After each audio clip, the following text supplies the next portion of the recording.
We're gonna show you how to do the pretzel.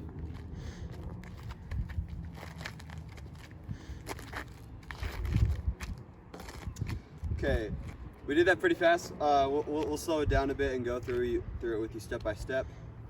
You're gonna be in a two-hand hold.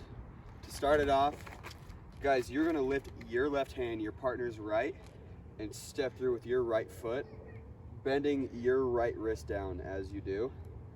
And you're gonna step through till you're right here. Your right arm will be in a chicken wing and your left arm should be right here. You're then going to lift your left hand again, bring it over your partner's head, and you're gonna end up back to back. The next part, you're gonna lift your right arm over your partner's head, and your left arm will end up in a chicken wing. You'll bring that same arm over your head, and then immediately bring your left arm over your partner's head, let go with the right, and spin out.